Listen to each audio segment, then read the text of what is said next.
La mesa brillaba bajo la suave luz de una linterna, y los manteles blancos ondeaban con la brisa veraniega en la terraza de un hotel de Boston. Era el 35º aniversario de mis padres, en la primavera de 2022, y cada detalle había sido cuidado al detalle: plata antigua, pianos importados, un cuarteto de cuerda tocando bajo las estrellas. Me senté casi al final, como siempre, lo suficientemente cerca como para servir vino, lo suficientemente lejos como para olvidarme. Frente a mí, mi hermana mayor, Clare, era el centro de atención. 3 historias inmersa en su tema favorito, ella misma. Habló con un toque dramático. Su boutique apareció en una revista de moda, un músico pasó por allí, una influencer luciendo uno de sus pañuelos de seda en Instagram. La sonrisa de papá se ensanchó. La de mamá parecía tensa, pero no la detuvo. Cuando llegó el postre, crème brûlée de lavanda de una panadería para la que alguna vez hice facturas, Clare se inclinó hacia adelante y levantó el vaso en alto para que todos la miraran. —¿Cómo se siente? —preguntó dulcemente, siendo la más inútil allí. La risa se derramó como champán, suave, pegajosa, difícil de ignorar. Papá rió entre dientes profundamente. Mamá ofreció su característica sonrisa con la boca cerrada. El esposo de Clare sonrió con suficiencia como si la hubiera oído antes. Quizás sí. No me reí. No bajé la mirada. Simplemente puse las manos sobre la mesa y hablé, con una voz serena pero lo suficientemente aguda como para atravesar la melodía del cuarteto. —¿Cómo te sientes? —pregunté con calma, reconociendo al inútil. —Ya no pagaré tus cuentas. El silencio fue instantáneo. Fork se quedó congelado en el aire. Alguien tosió. La sonrisa de Clare se hizo añicos. Me puse de pie, y el roce de mi silla interrumpía el aire nocturno. Nadie se movió para detenerme. Pasé junto a los pianos, junto a la mesa iluminada por velas donde la plata pulida brillaba como secretos, y salí a la calle vacía. Mis tacones resonaban contra el adoquín, cada paso más firme que el anterior. Aún no lo sabían, pero todo ya había cambiado. Tenía 13 años cuando oí pánico en la voz de mi madre tras la puerta entreabierta de la cocina. Esa fue la primera vez que comprendí que el dinero podía atravesar las paredes como una advertencia. Papá había perdido un contrato importante y la hipoteca estaba vencida. Había estado ordenando libros en la librería Harbour Lane en los fines de semana por $70 la hora.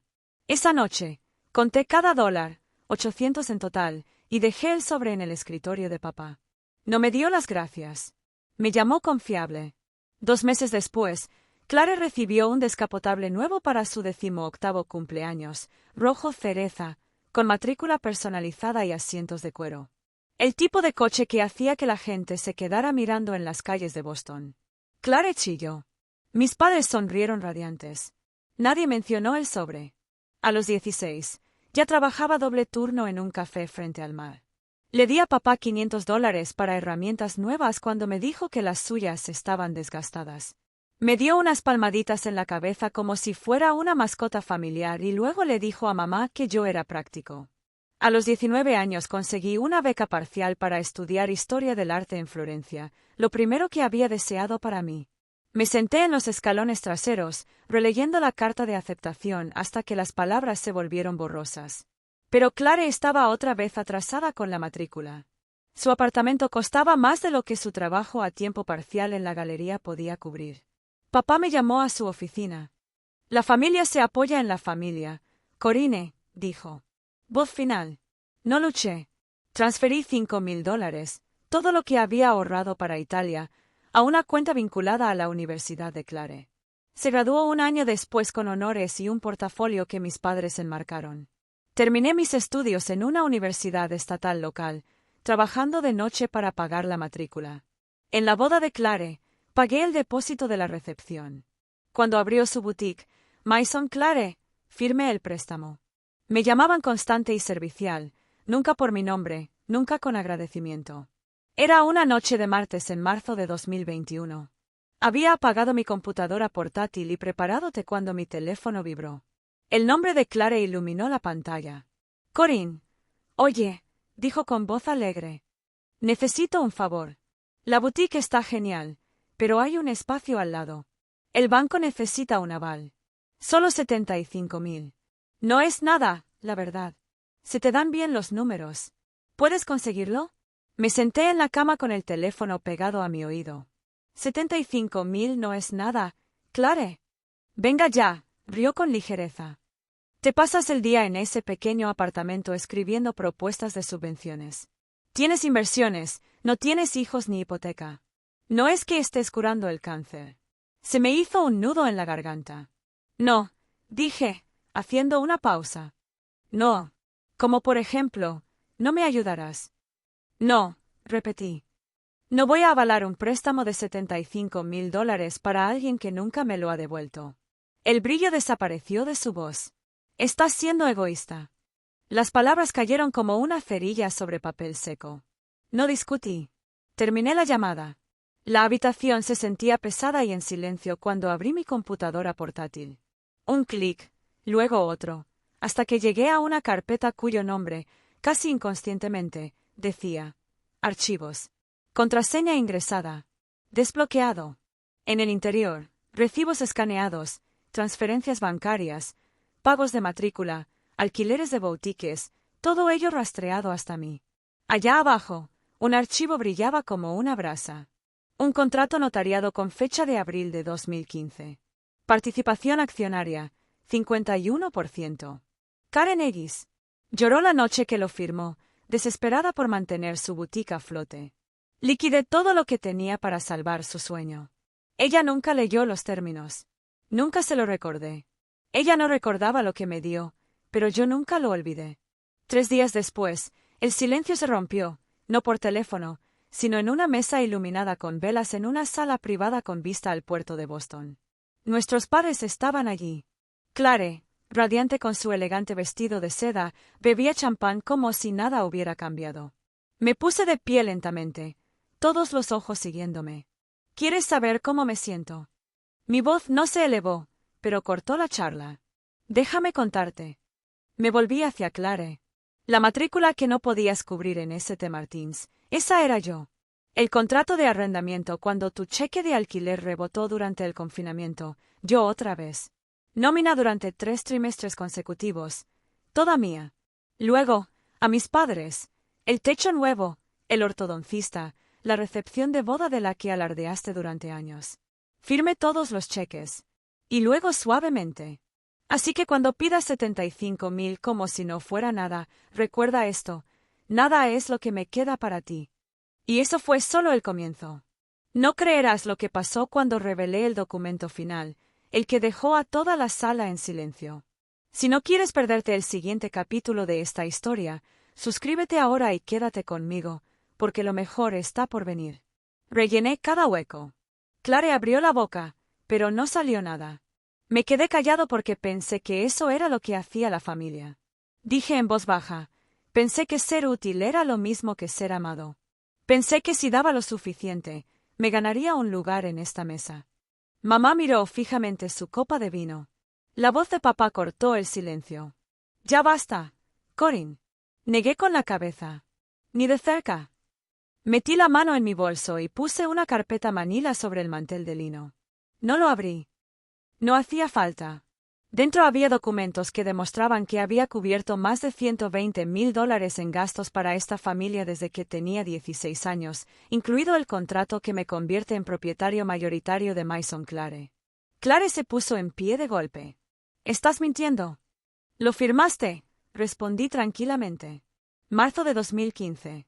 Estabas llorando al teléfono, ¿recuerdas? Te salvé el negocio. Simplemente olvidaste que estaba allí. Papá se quedó de pie, con la mandíbula apretada. Estás humillando a tu hermana. No, dije con voz firme. Ya no quiero ocultarte lo que no quisiste ver. Me giré hacia la puerta. La luz de las velas parpadeaba detrás de mí como secretos inquietos. Nadie dijo mi nombre. Nadie lo siguió. Cuando llegué a la calle, el aire nocturno se sentía fresco y limpio. Por primera vez en años, el peso no era mío. A la mañana siguiente, abrí mi aplicación bancaria. Mi pulgar se cernía sobre la transferencia automática, $2.500, que dejaba mis ahorros el primer día de cada mes, como un reloj. Todo empezó cuando la boutique de Clare no podía cubrir los servicios públicos. Nunca se lo dije. Ella asumió que las cosas se resolverían solas. Hice tap-in cancelar transferencia. Apareció una ventana emergente. ¿Estás seguro? Sí. El viernes llegaron las consecuencias. Primero los textos. El propietario llamó. El alquiler rebotó. Los proveedores están enloqueciendo. Llegas tarde a algo. Luego llama. Luego los mensajes de voz. Cada uno más frenético que el anterior. Sábado por la mañana. Sonó el timbre. Caminé hacia el intercomunicador, sabiendo ya cuál era la voz que me esperaba del otro lado. Karin. Clare se quebró. Abrir la puerta. La voz de papá siguió, más baja pero aguda. No estamos aquí para pelear. Solo necesitamos hablar. Les dejé entrar. Entraron como si aún fueran dueños del lugar. Clare pasó furiosa a mi lado y entró en la sala de estar, con los brazos fuertemente cruzados. Papá lo siguió lentamente, escaneando el espacio como si estuviera buscando algo que desaprobar. ¿Me cortaste? Clare espetó. La boutique es un desastre. Mis proveedores amenazan con demandarme. Mi casero quiere 2 meses de alquiler inmediatamente. ¿No puedes simplemente? Sí, dije, con la mayor serenidad posible. Y no pienso reiniciarlo. No te corresponde decidir eso, replicó ella. No cuando ya llevamos tanto tiempo. Llevo años decidiendo, dije con calma, mientras me dirigía a la mesa auxiliar donde me esperaba un portafolios encuadernado en cuero. Simplemente nunca te diste cuenta. Lo dejé sobre la mesa de café y lo abrí. Recibos, transferencias bancarias, contratos de préstamo, correos electrónicos con sus proveedores, el contrato notariado que me otorga el 51% de propiedad de Maison Clare.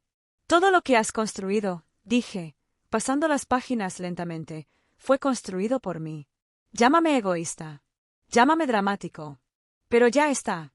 Papá se inclinó sobre su hombro y entrecerró los ojos al ver la firma. Así no funciona la familia, Corinne. No llevamos la cuenta. No, dije en voz baja.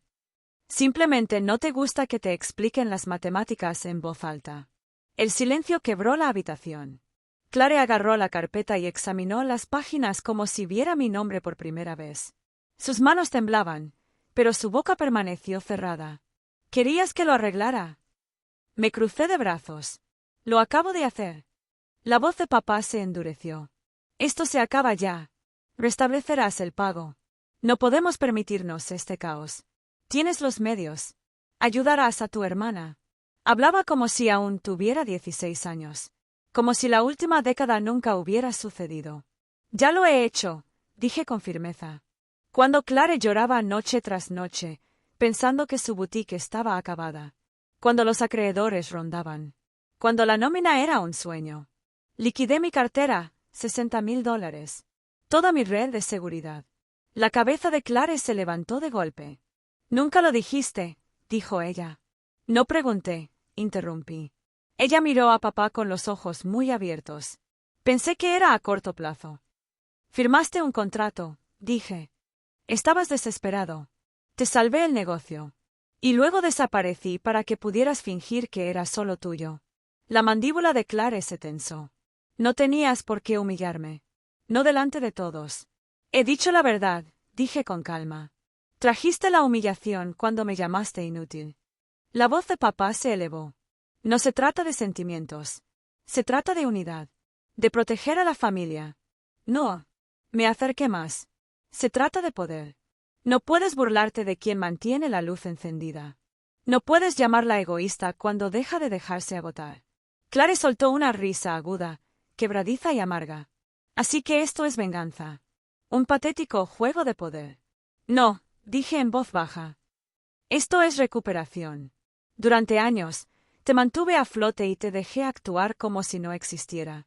Dejé que me trataras como si te debiera el aire. Pero ya no. Ya no. Papá meneó la cabeza. Estás destrozando a esta familia. He estado conteniéndome, dije en voz baja, invisiblemente. Solo te fijaste en mí cuando dije que no. Clare apretó la cartera contra su pecho. Su silencio era más fuerte que cualquier grito. Cuando se fueron, no los seguí. Cerré la puerta con cuidado y me quedé allí, con la mano en el pomo.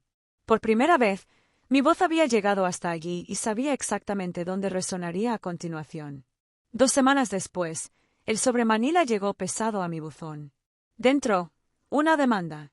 Clare me estaba demandando, alegando coerción, que yo había explotado su vulnerabilidad emocional cuando ella cedió la boutique. Palabras como influencia indebida y abuso de confianza saltó de la página.